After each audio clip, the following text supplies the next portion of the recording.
Hello, everyone, and welcome to the Guest Room, where I am your host, Dr. D. The Guest Room is an authentic platform for people such as you, our guests, who are now connecting with people such as Carlos, who are shaping the world through engaging, meaningful, interactive, and sometimes entertaining conversations.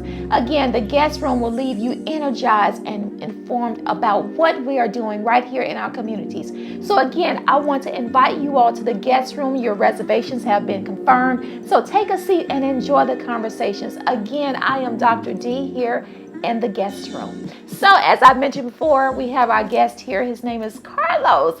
But I want Carlos to be able to tell us a little bit about what he does, how he's impacting our community, and how he's making a mark in our community for our young boys and children. But again, I am Dr. D, but I want to let you know something. I've been rocking with Carlos. Well, he's been rocking with me for a long, long time. So Carlos, let's just go on and get started right here. Tell everybody first, how did we meet? Well, we met, you were campaigning for District 5. Right. District 5. You was campaigning for District 5 at the time. Okay. For the board seat for the Board of Education. Right. And the first thing that caught my eye was recess. Okay. Yeah. Because I grew up going to recess. Right. The only time you really can go is when you're not in trouble. Right. So, I stayed in trouble, so at least I was outside in the outdoors. Right. Standing on the wall, looking at all my friends play. So that made me think, okay, we don't have recess here in Clayton County. Right. So that's a person right there I want to vote for. I am so excited. And he did, y'all. He supported me. He and his family, they really supported me from day one. So you know how we say it in streets here, that's my day one. Yeah. So this is my day one. His family, his children, I've seen them grow. They're mature now. They're college graduates. One is about to enter college. This is a great time. So let's now introduce who you are. Tell our guests who you are. Well, I'm Carlos Benefield. I'm originally from Chicago. Chi-Town? Yep.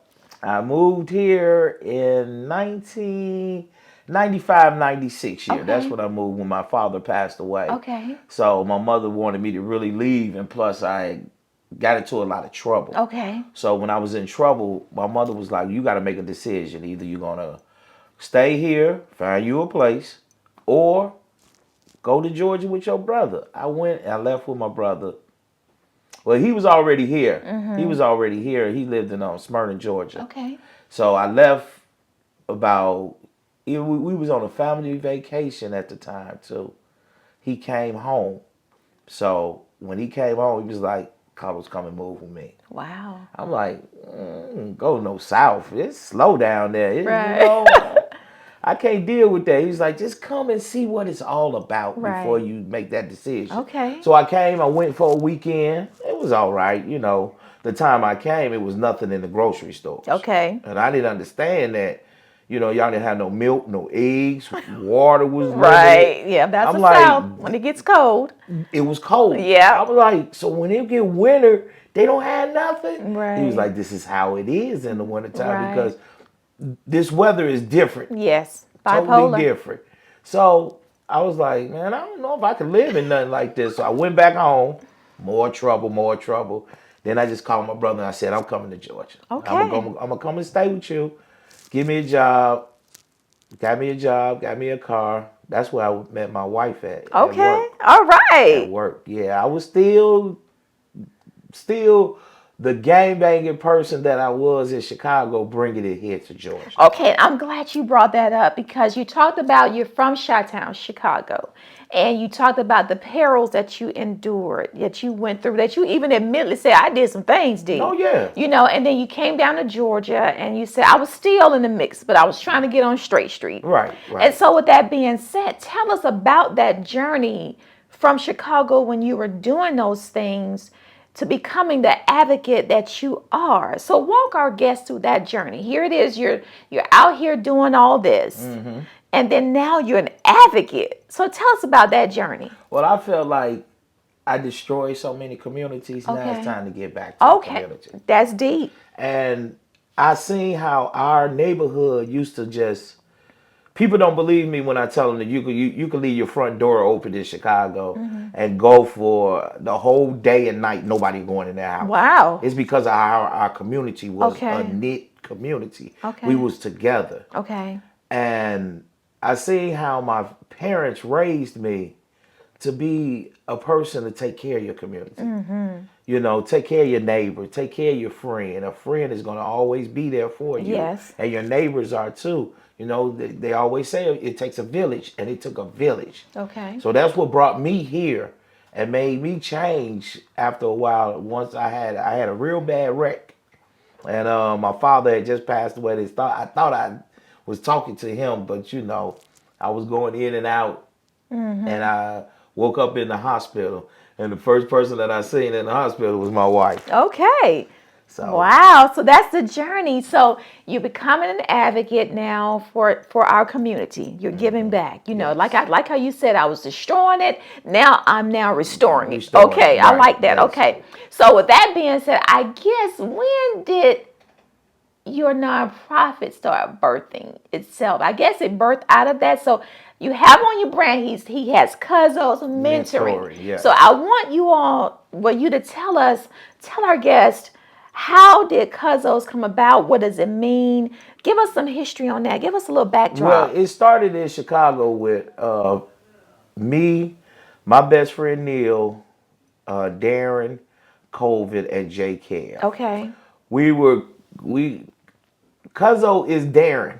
Okay. That's his name. They used to call him Cuzzo. Okay. So everybody formed around Darren, and we became the Cuzzos. Okay. Curricular Unknown Zip Organization. All That's what right. it means. Okay. So at COVID, God rest his soul, he passed away.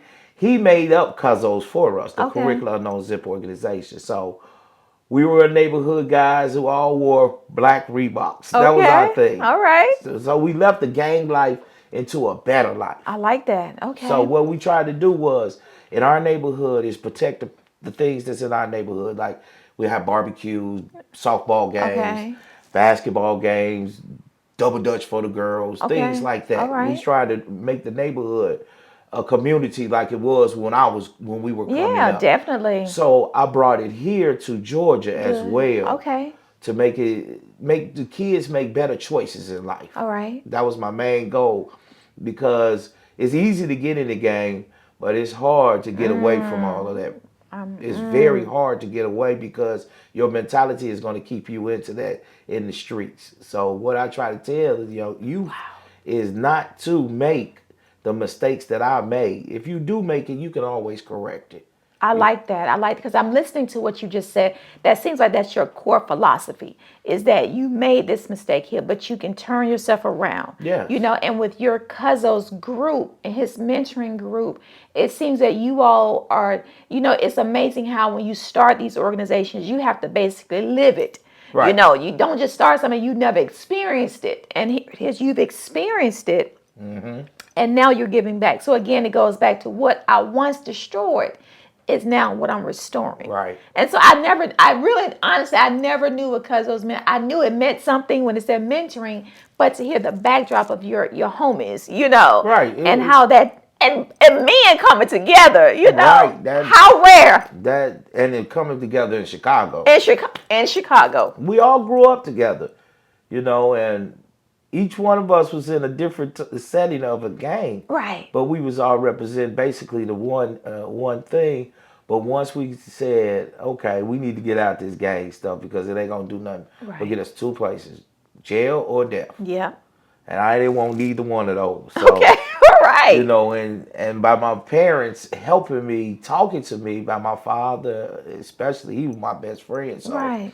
that helped me out more by listening to him and his struggles that he had. Yeah.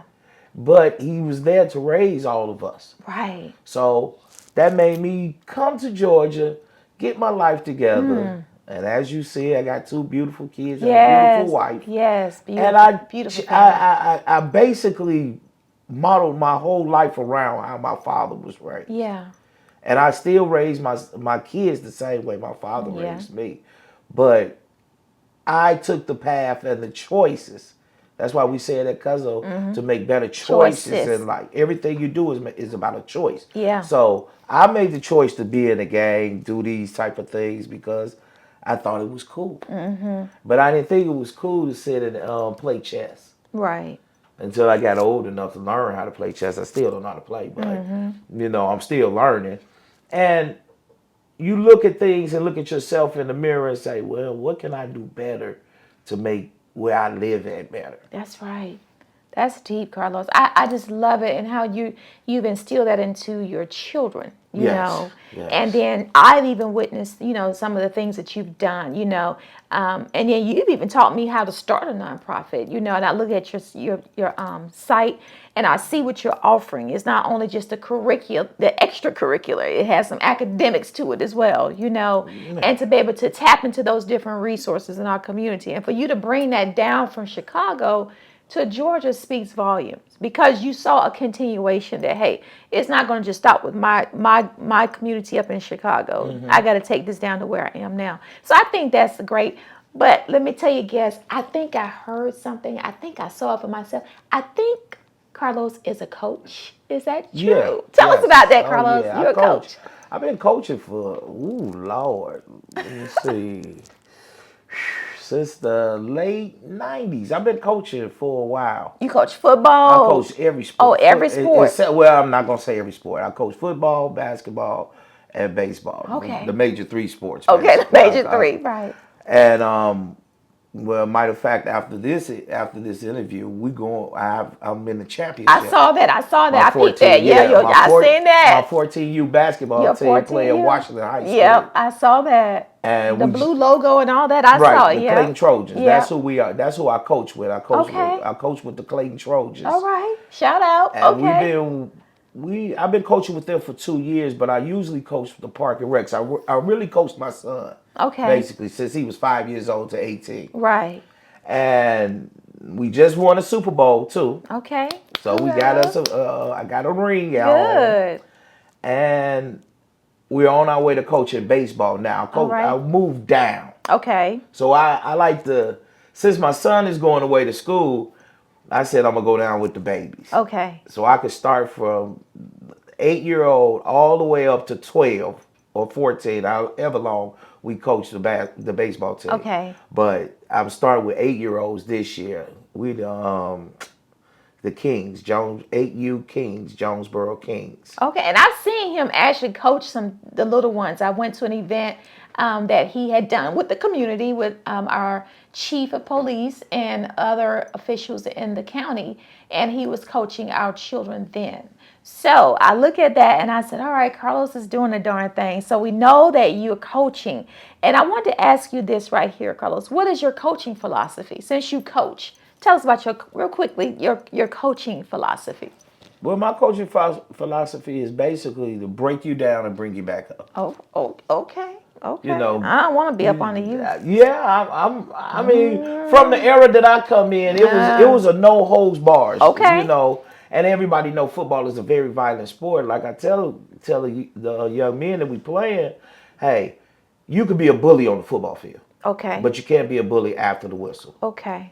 So Be that's a when bully. Cuzzo's kick in almost. Right. Okay. Right. That's when we start mentoring them Okay. and telling them you can fight between the lines because that's what football is, a fight. Right. You got to beat that man to do what you have to do. Right. So that's my mentality in that. Fight until you lose. And when you lose, leave it all right there on the field. I like that. Just leave it on the field. That's a lesson for our youth that are really beginning to be really challenging. So I look at this now. I want to ask you this last question here. What word of motivation would you like to share with our guest? That's a good one because there's so many words you can use. But to me, family. Family. Okay. Why Family. family? Why family? Because I have a big family, Okay. and we're not a tight knit family, but we are family at the end of the day. Right. Like with my wife, my daughter, and my son, we are real. I love them to death, I know. and I can go to my wife and talk to her about anything. Right. And my kids, they could come and talk to me about anything, and we set a presence for them to be able to be the kids that you just want to. You want to be the right child in America today. Just be a model citizen. Yeah. Point blank and simple. Do the right things. I know you're gonna mess up. That's part of life. Mess it Right. up. But make sure you don't mess up. Keep continuing and continuing mess it up. Because I can't get you out of everything. That's right. You know, because you're gonna be grown like my daughter is. She's on her own now, and she's learning the situations of being an adult. Wow. That is amazing. So now we have it, y'all. I mean, Carlos is really giving us a great seed of nuggets here, and he has really inspired us. So again, you all, I am so glad that we are now partaking in the guest room with our guest, Carlos Benefield. Stay tuned for the next episode. Talk soon. Hello, everyone. It's Dr. D again, and I am so excited to be back before you. I wanted to let you know I have another book. I've written another book, and it's called It's Time to Own Your Truth. This is a 31-day motivational book for you all to read to carry you throughout your day. Now, you may be asking, Dr. D, how did this book come about? It came about after a supervisor told me to be intentional about what I want to do as of my career, and also intentional about what I want to do with my life. Now, I knew what I wanted to do about my life, but about my career, he said, you have to make the move to be able to do what you have to do, D. And so this book came as a result of that, but it also came as a result of me sitting in a coaching class. I was in a training class, and so therefore the title came to me. It's time to own your truth as of your calling, your purpose, D, and what's driving you to do what you do best. And so here it is. It came about in a 31-day motivational book of 31 chapters for each day of the week for you to be able to engross and get in deep detail with who you are. So again, purchase this book. It's time to own your truth, and you can purchase this book on Amazon.com. I look forward to you all supporting and purchasing. And again, Amazon.com. It's time to own your truth. Talk soon. We're back with our guest here, Mr. Carlos Benefield. We have had such an engaging conversation so far. And so he's talked about how he came from Chicago and how he is now, what you said you once destroyed it, the community, but now you're restoring the community. And so his values are placed so much into his family and giving back into his community. And this is what it's all about giving back into his community. And the exciting part about Carlos is that he's a coach. And so he said his main motivation has been his children. And so also, but basically coaching his son, Christopher, right?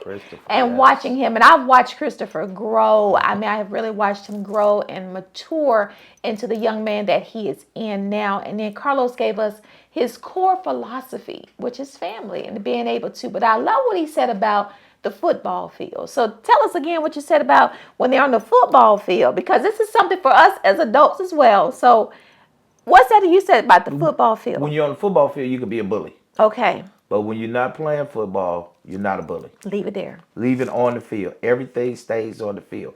When the referee blow the whistle, everything stops. So you're not a bully no more. But when we blow the whistle again and we line up, you're a bully. Okay. You have to be. You have to win. Okay, now that's leading us into something now, Carlos. Now that's leading us something. So Carlos is a founder, he's a coach, and now he's an activist, community activist, okay? He's an advocate too for children, but he's a community activist. So he said, when the whistle blows, stop. So, Carlos, how does that apply to you being an activist? Because you have gone in. You have gone in. I mean, when I say gone in. Because it's your community. Like, tell us about that. Well, you know, coming from Chicago and my father being politically inclined. Okay. He used to be the precinct captain for Alderman Beavers in our neighborhood in Chicago, the 7th Ward. So, you know, I used to go there and listen. He takes me to Operation Push with Jesse Jackson. Okay. Because my cousin used to be Jesse Jackson's driver. Okay. So, you know, I'm around politics all my life. I've been around it all my life. But I don't like politics. Okay. You know, but if I have to play politics, I'm going to play politics. Right. But when I start seeing things in my community, when I brought my home in Clayton County, that made me feel that I needed to get into some type of politics. Okay. And I think it was you who was the first one that was running for office. Okay. And when I seen that recess, I was like, uh-oh, I got to join her. Okay. Because, like I said earlier, that right there, you care about the kids. Right. And I love kids. Yeah. I love kids because I was a kid and I know Yeah. what a kid do and not supposed to do. So when you said recess, that made me feel like, okay, she's an educator. She wants these kids to learn and to have fun at the same time. Because everything you do is supposed to be fun. Yeah. Everything you And do. what about that recess part about it is that, when we had it was like a length of time, but now they putting a cap on it. So I have not given up on that recess bill. I thank some of our delegation for helping push that bill, but I look at how you became not only involved with it from that standpoint, I look at the causes that you're really advocating for as an activist in our Right. community. So outside of the education realm, what else would you pretty much advocate as an activist to see going forward, not only in the county, but just within, like back home in Chicago, if you could, when you get back there and visit, or even some things that you can bring down here, how would you, or what would be that one thing or things that you would like to see? Well, I'm also with my god sister and god brother, Hadia Promise. That's what I wanted you to talk about. She Yeah. was the young lady that was at President Obama's inauguration. Right. That was my goddaughter. Okay. Because I introduced the, their parents together. Okay. And they had Hadia, and she was shot in Chicago. And she died. And she was at school, a place Wow. where you feel that you're supposed to be safe at. Safe. Mm-hmm. So it was a rival gang looking for somebody, but they shot her in the back and she died.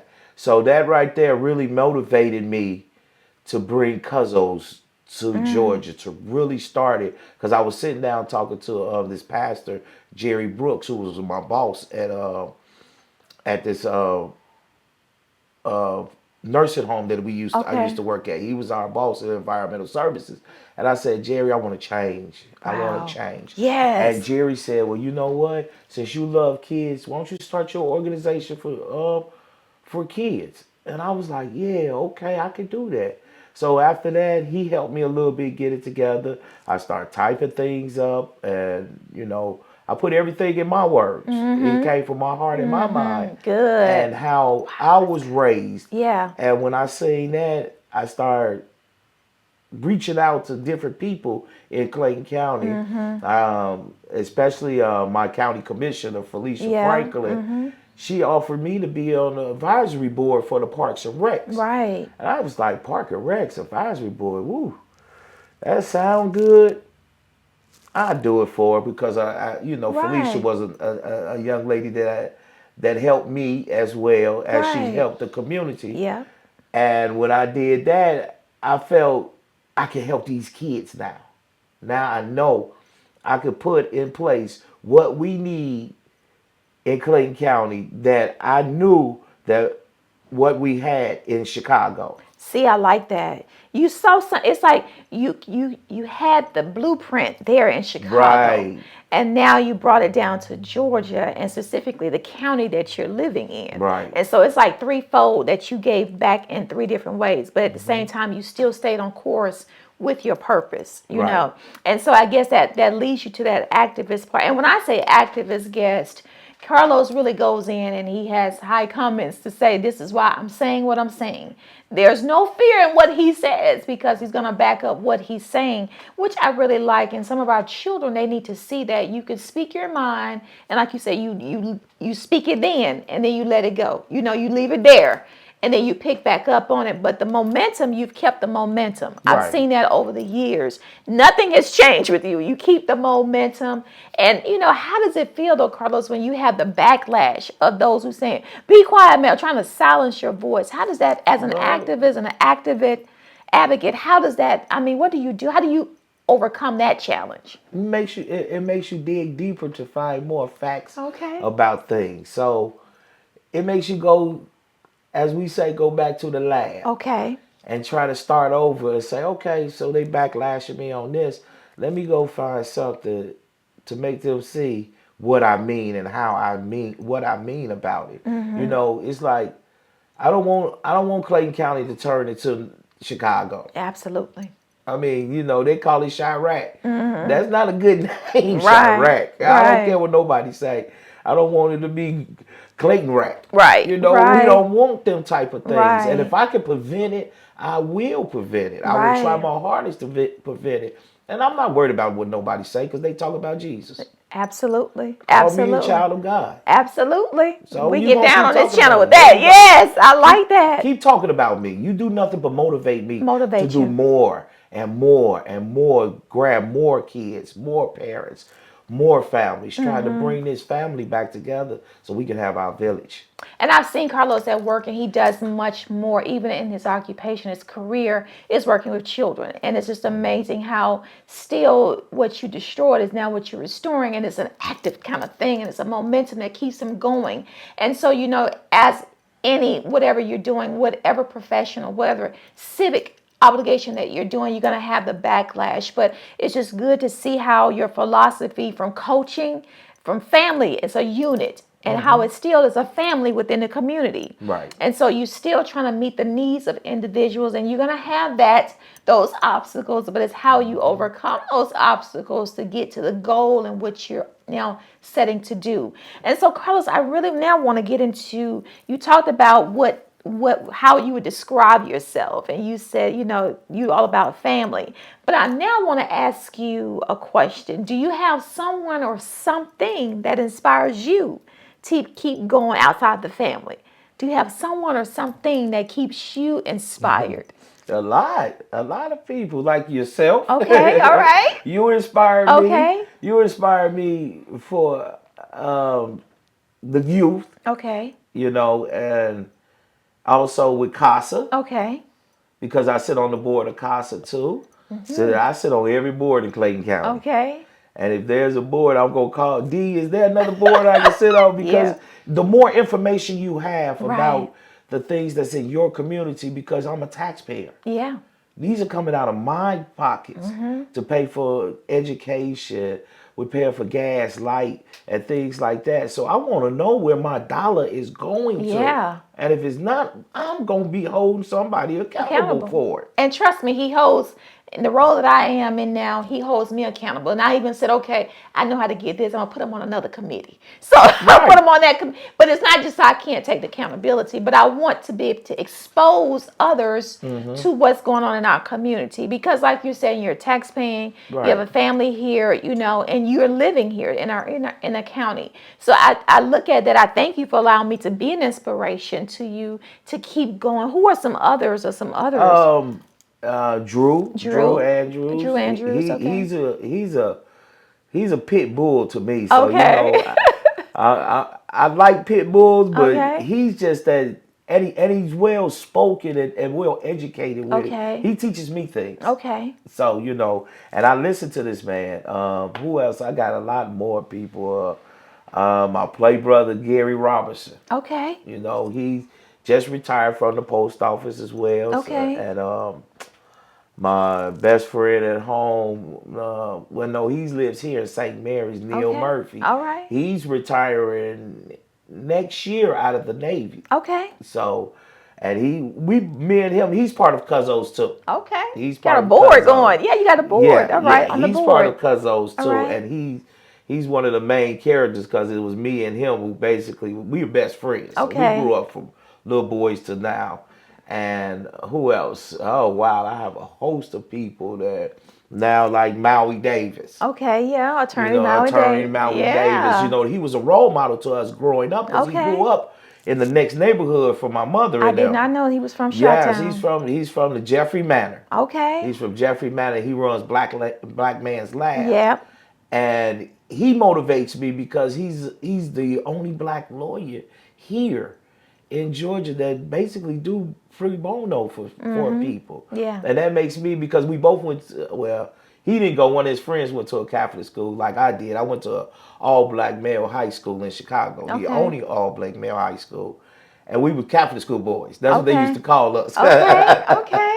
That's a big difference than the public school than Yeah. Catholic school. I'm sure. Education was different. Everything was different. But, I loved every minute of my 4 years of high school. But it's Wow. so many people. You got your Martin Luther Kings. You got your John Lewis, Yeah. John Malcolm Lewis. X. You Yeah. have Gandhi. You have so many people that Yeah. That motivate motivate. you to be a better person. Absolutely. And I commend you for that, how you bring up our legacies who have left us now, but they have still have an impact on us. But I want you just to share a word of motivation with our guests. Just a word of motivation. What I tell my kids, a closed mouth don't get fed. You got it. A closed mouth don't get fed, y'all. So I want to just now be able to let our guests know that we're going to be able to get in contact with Carlos. So Carlos, I want you to tell our guests how can they contact you, your email, your website. Tell us, our guests, how they can get in touch with Cuzzo's Mentoring. You could reach Cuzzos at cuzos.org. Okay. You can reach us also on Facebook, Twitter, Okay. and Instagram. All right. Instagram will be Carlos Benefield at 357. All right. Or you can email me at my name, CarlosBenefield @yahoo.com. And it's so funny. I always get his email mixed up. I always want to put an E in there for some reason, Right. and it kicks back all the time. But it's Everybody an do I in that. So I am so glad to hear that, Carlos. And again, thank you for No just joining the problem. guest room, your family, and just being an integral part to our communities. And that's real talk, from what you Right, do, right. and just still being that hard person to be able to make sure our children are secured, especially our young boys, and to make sure they're safe and still enjoy the sport of sports. Right. But still teaching the fundamentals of sports. So again, you all, this wraps up this episode here with Carlos Benefield with Cuzzo's Mentoring. And again, I am your host, Dr. D, with the Guest Room. And I'll see you in the next episode. Talk soon. Hey everyone, it's Dr. D. I'm back with you again. But hey, I want to let you in on something. I wrote a book. Yes, I did. I wrote a book.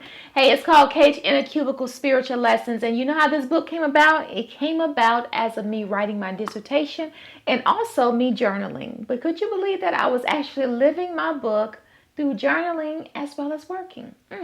That's amazing. And when I say working on a dissertation, but actually working for a living. But also this book came out of me being able to understand what I was experiencing in the corporate sector. Been working in corporate America all of my life and enduring so much in corporate America. And I often ask God, why am I experiencing what I'm experiencing? And he said, why not? And so out of that, I was journaling, talking to people, just seeking some kind of advice and support. And little did I know, as I was journaling, I was also writing my dissertation, which reflected upon how I am actually living my life in corporate America. Now, I don't down corporate America. It is what it is. But from my experiences, it taught me some spiritual lessons. And God really spoke to me through this book. He spoke to me through my journaling. And he spoke to me through my dissertation. So I want you to do something for me. I need you to head over to Amazon. And I want you to go purchase this book, Cage in a Cubicle Spiritual Lessons. Talk soon.